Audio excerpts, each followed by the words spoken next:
I'm Allison Campbell, Associate Laboratory Director for the Earth and Biological Sciences Directorate. And I am here with Pete Carroll and Jason Tomlinson at the Pasco Airport. And we're here to talk about and learn about our new ArcticShark unmanned aerial system. So let's start with you, Pete. Can you tell us a little bit about the system that's behind us and how it flies and what it's used for? Yeah, what we have here is a Group 3 UAV. It's called the ArcticShark. It's based off a TigerShark XP, which is a former DoD asset, and now we commercialized it to use it for atmospheric research here at the AAF. So how far does it fly, and what do you need to fly it? So what you got to do, fly it. We have two operators that fly. We have a co-pilot and a pilot, and then we have a scientist on board as well to run the instruments. This can fly for up to 8 hours. Wow. And up to 15,000 feet. Wow. So it had pretty long legs.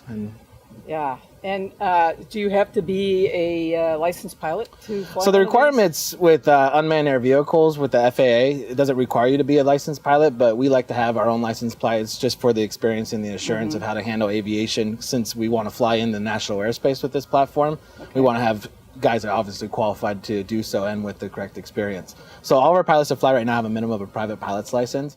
Tell me about the science that you envision for this type of system, where it's going to go, and the types of samples it's going to collect. Yeah, really this will become a flying laboratory for us. We're in the process of developing our instrumentation right now, but what we've currently accomplished is our primary focus initially was we need to measure meteorological variables. So our first focus was measuring temperature, relative humidity, pressure, winds, and we accomplished that with an instrument earlier this year with test flying in Pendleton called the Ames 20. So that's giving us the meteorological variables. Also, we need to be able to measure things along the lines of clouds. So we've also recently integrated a cloud droplet probe that can give you size and concentrations of droplets in clouds. And we're also working on integrating an aerosol instrument that can measure concentration and size of the particles in the atmosphere.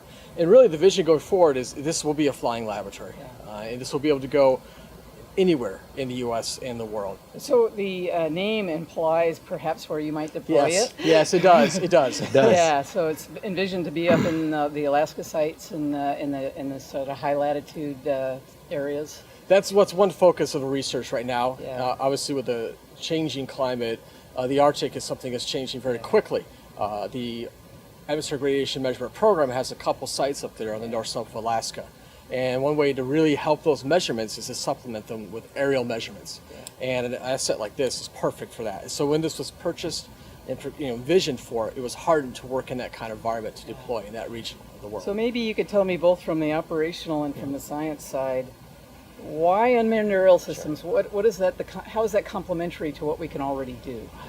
It's not, the unmanned aerial systems aren't replacing anything of the manned systems. They're a complement to our assets. And unmanned can do certain things as far as flight time. This has 8 hours of flight time continuously. So if you try to flight 8 hours on a scientific mission with the crew and everybody on board, fatigue is going to quickly set in and you just can't do it. This, you can. What about low altitude flying? This can fly low altitude, and sometimes just the same concept with any unmanned system. You could put this into maybe a higher risk category than you would take a manned aircraft with a crew of scientists on board. You can not jeopardize the platform, but you can certainly push the limits just a little bit further with this in a safer, kind of more understandable way. And I assume that the science that you can do is complementary too, in terms of the measurements that you can make, say, at lower altitudes or at areas where you might not be able to take an airplane, manned airplane. Yeah, it can definitely make some of the same measurements. Okay. Not all. Yeah. The other thing also that helps us a lot is it flies slower. Yeah. Okay. One thing we're always facing on an aircraft is you're flying roughly the length of a soccer field or football field, pick your sport, a second. This flies at 30% that airspeed. So you get a lot longer time into whatever you're measuring, longer residence time. That helps us a lot. And yes, it could carry a lot of similar instrumentation, though, as we talked about earlier, it can't quite do everything, like mass specs or something like that. Yeah, right. So just in closing, I really like doing these SciTube interviews because this is, in particular, it's a great way for me to learn about what you guys are doing across the lab. But it also allows me to bring what you guys are doing to the rest of the directorate. And this is an asset or a capability that not everybody has a chance to see. It's not like we can bring everybody out to the airport and tour them through. So I really appreciate you guys taking the time and showing it to us. And I can't wait to see it in the air. Absolutely. In action and doing science. We're really excited that we have it too. Yeah, so thanks a lot. All right, thank you. Thanks, Allison.